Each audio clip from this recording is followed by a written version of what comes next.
जय श्रीमन नारायण। श्री सत्यनारायण भगवान की जय। व्रत कथा। जय श्री कृष्ण। श्रीनाथ जी प्यारे की जय। नमः पार्वती पते हर हर महादेव हर। बोलो श्री सत्यनारायण भगवान की जय।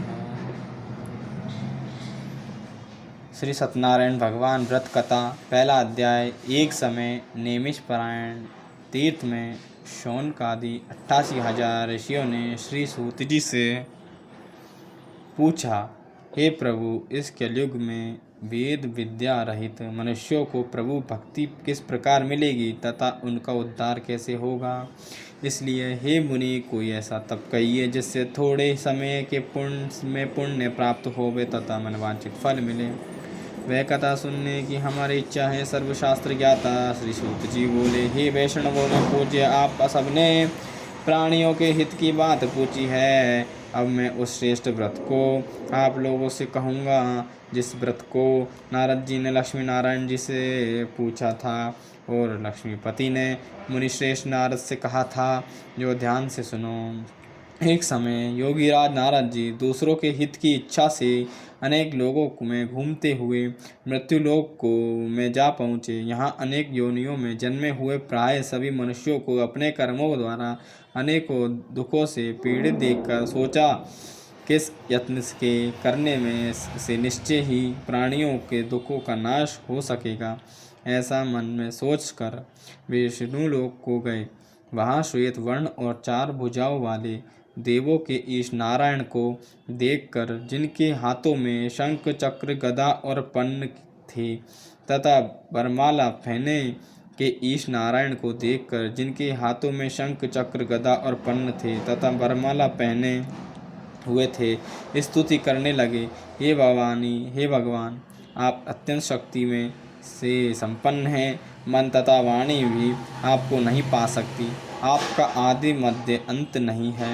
निर्गुण स्वरूप सृष्टि के आदि भूत वे भक्तों के दुखों को नष्ट करने वाले हो।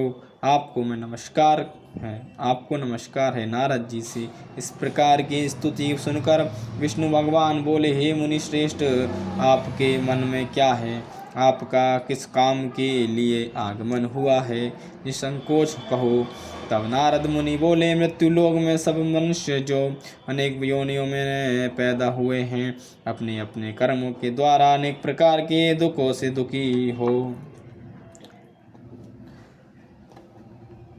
हो रहे हैं।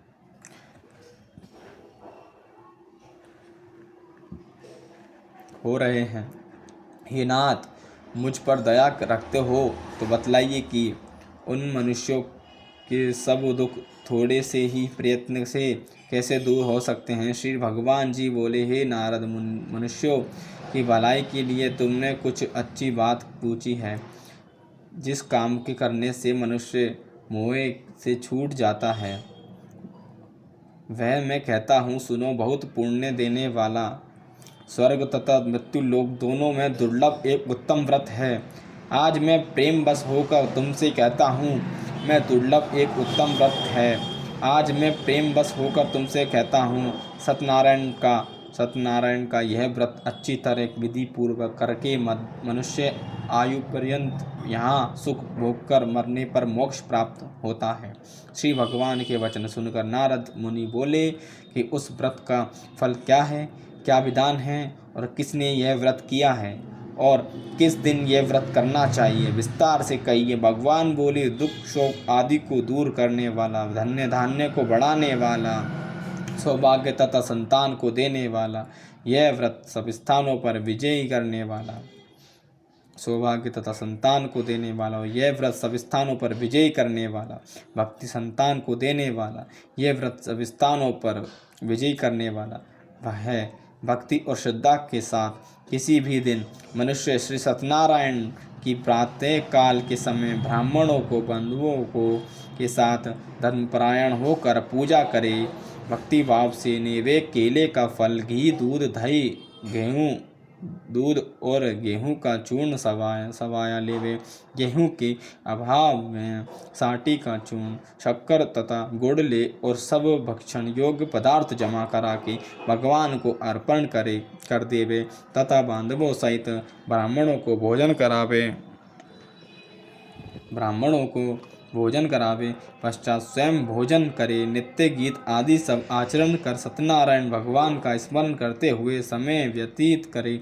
इस तरह व्रत करने पर मनुष्यों की इच्छा निश्चय ही पूरी होती है। विशेषकर कलिकाल में भूमि पर यही मोक्ष का सरल उपाय है। दूसरा अध्याय। सूत जी बोले, हे ऋषियों, जिसने पहले समय में इस व्रत को किया है उसका इतिहास कहता हूँ, ध्यान से सुनो। सुंदर काशीपुरी नगरी में एक अत्यंत निर्धन ब्राह्मण रहता था। वह भूख और प्यास से बेचैन हुआ नित्य पृथ्वी पर घूमता था। ब्राह्मणों से प्रेम करने वाले भगवान ने ब्राह्मण को दुखी देखकर बूढ़े ब्राह्मण का रूप धर उसके पास जा आदर के साथ पूछा, हे विप्र, नित्य दुखी हुआ पृथ्वी पर क्यों घूमता है? ऐसे श्रेष्ठ ब्राह्मण, यह सब मुझसे कहो, मैं सुनना चाहता हूँ। ब्राह्मण बोला, मैं निर्धन ब्राह्मण हूँ, भिक्षा के लिए पृथ्वी पर फिरता हूँ। हे भगवान, यदि आप इसका उपाय जानते हो तो कृपा कर कहो। वृद्ध ब्राह्मण बोला कि सत्यनारायण भगवान मनवांचित फल देने वाले हैं, इसलिए हे ब्राह्मण तू उनका पूजन कर, जिसकी करने से मनुष्य सब दुखों से मुक्त होता है। ब्राह्मण को व्रत का सारा विधान बतलाकर बूढ़े ब्राह्मण का रूप धारण करने वाले सत्यनारायण भगवान अंतर्धान हो गए। जिस व्रत को वृद्ध ब्राह्मण ने बतलाया है मैं उसको करूँगा। यह निश्चय करने पर उसे रात में नींद भी नहीं आई। वह सवेरे उठ सत्यनारायण भगवान के व्रत का निश्चय कर भिक्षा के लिए चला। उसको भिक्षा में बहुत धन मिला, जिसमें बंधु बांधवों के साथ उसने सत्यनारायण भगवान का व्रत किया, जिसकी करने से वह ब्राह्मण सब दुखों से छूटकर अनेक प्रकार की संपत्ति से युक्त हुआ। उस समय से वह ब्राह्मण हर मास व्रत करने लगा। इस तरह सत्यनारायण भगवान के व्रत को जो करेगा वह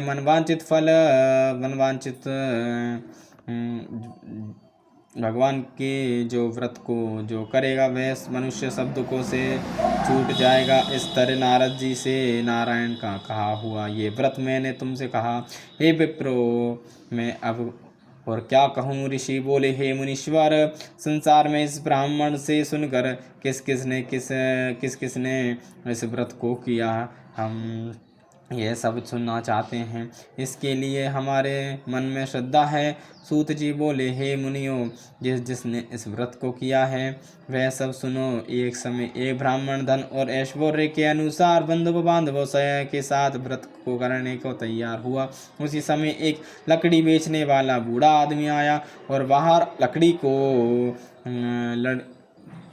लकड़ियों को रखकर ब्राह्मण के मकान में गया। व्यास से दुखी लकड़हारा उनको व्रत करते देखकर ब्राह्मण को नमस्कार कर कहने लगा कि आप ये क्या कह रहे हैं और इसके करने से क्या फल मिलता है, कृपा करके मुझसे कहो। ब्राह्मण ने कहा, सब मनोकामनाओं को पूरा करने वाला ये सत्यनारायण भगवान का व्रत है। इसकी ही कृपा से मेरे यहाँ धन धान्य आदि की वृद्धि हुई है। ब्राह्मण से इस व्रत के बारे में जानकर लकड़हारा बहुत प्रसन्न हुआ। शरणामृत ले और प्रसाद खाने के बाद अपने घर को गया। लकड़हारे ने अपने मन में इस प्रकार संकल्प किया कि आज नगर में लकड़ी बेचने से जो धन मिलेगा उसी से सत्यनारायण देव का उत्तम व्रत करूँगा। यह मन में विचार कर वह बूढ़ा आदमी लकड़ियाँ बेच अपने सिर पर रखकर जिस नगर में धनवान लोग रहते थे वह तो ऐसे सुंदर नगर में गया। उस रोज वहाँ पर उन लकड़ियों को दाम पहले दिनों में जो गुना मिला, तब वह बूढ़ा लकड़हारा दाम ले और अति प्रसन्न होकर पक्के केले की फूली, शक्कर, घी, दूध, दही और गेहूं का आटा इत्यादि न सत्यनारायण भगवान के व्रत की फूल सामग्रियों को लेकर अपने घर गया। फिर उसने अपने भाइयों को बुलाकर विधि के साथ भगवान जी का पूजन की और व्रत किया।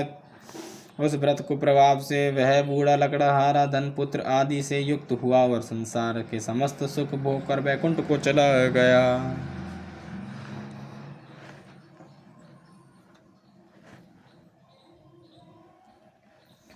तीसरा अध्याय। सूत जी बोले, हे श्रेष्ठ मुनियों, अब आगे की कथा कहता हूँ, सुनो। पहले समय में उल्लामुख नाम का एक बुद्धिमान राजा था। वह सत्य वक्ता और जितेंद्रिय था। प्रतिदिन देव स्थानों पर जाता था तथा गरीबों को धन देकर उनके कष्ट दूर करता था। उसकी पत्नी कमल के समान मुख वाली और सती सावित्री थी। भद्रशील नदी के तट पर उन दोनों ने श्री सत्यनारायण का व्रत किया।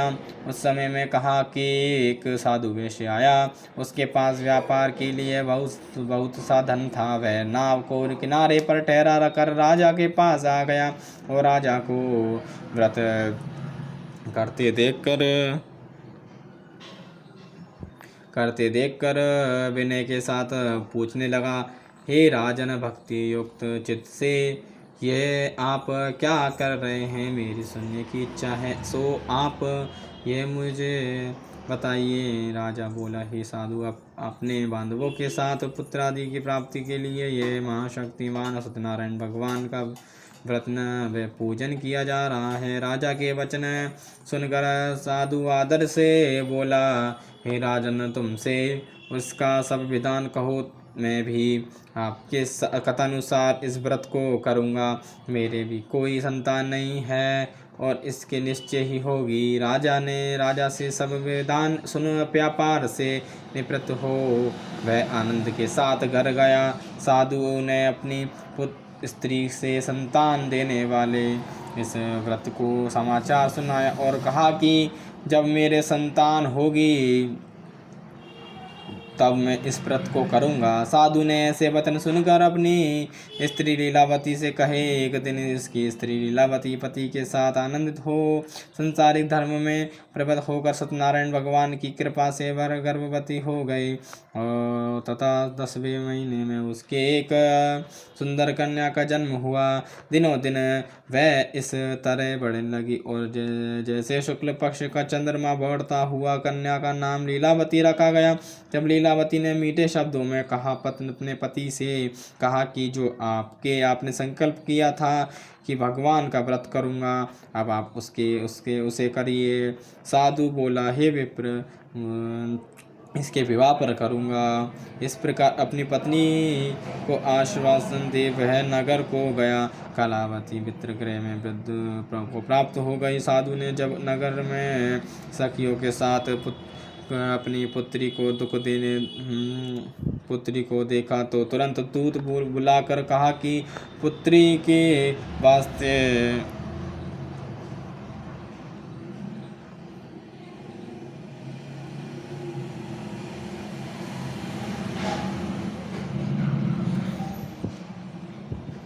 पुत्र आदि के वास्ते कोई सुयोग वर देकर लाओ। साधु की आज्ञा पाकर दूत कंचन नगर पहुंचा और वहां पर बड़ी खोज कर देखभाल कर लकड़ी के लिए सुयोग वणिक पुत्र को ले आया।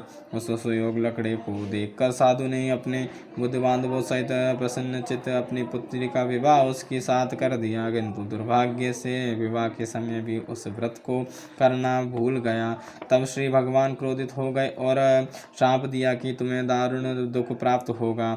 अपने कार्य में कुशल साधु बनिया जमाता सहित समुद्र के समीप स्थित रत्नपुर नगर में गया और वहां दोनों ससुर जमाई चंद्रकेतु राजा के उस नगर में व्यापार करने लगे। एक रोज भगवान सत्यनारायण की माया से प्रेरित कोई चोर राजा का धन चुराकर भागा जा रहा था, किंतु राजा के दूतों को आता देखकर चोर ने घबराकर भागते हुए राजा के धन को वहीं चुपचाप रख दिया जहां वो ससुर जमाई ठहरे हुए थे।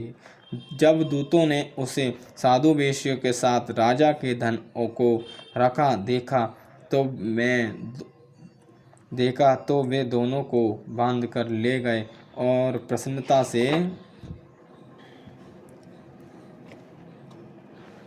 राधा राधा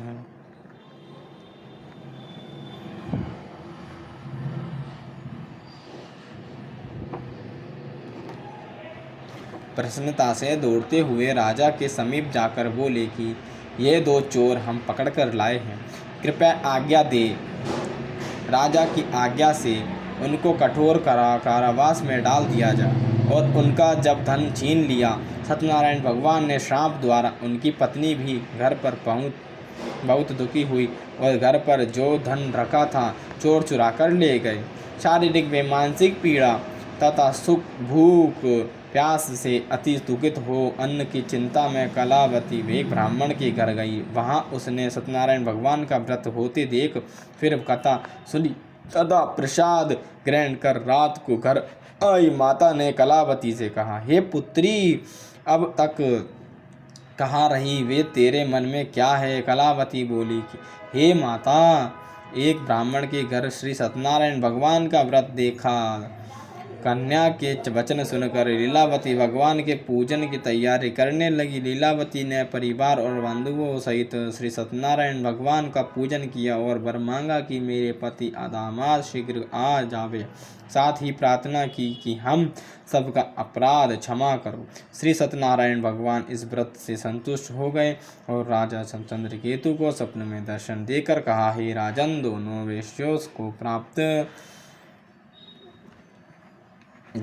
को प्रातः ही छोड़ दो और उनका जब सब धन जो तुमने ग्रहण किया है दे दो, नहीं तो मैं तेरा धन धान्य राजपुत्र आदि सब नष्ट कर दूंगा। राजा से ऐसा वचन कहकर भगवान अंतर्धान हो गए। प्रातःकाल राजा चंद्रकेतु ने सभा में आकर स्वप्न में सुनाया। फिर दोनों वणिक पुत्रों को कैद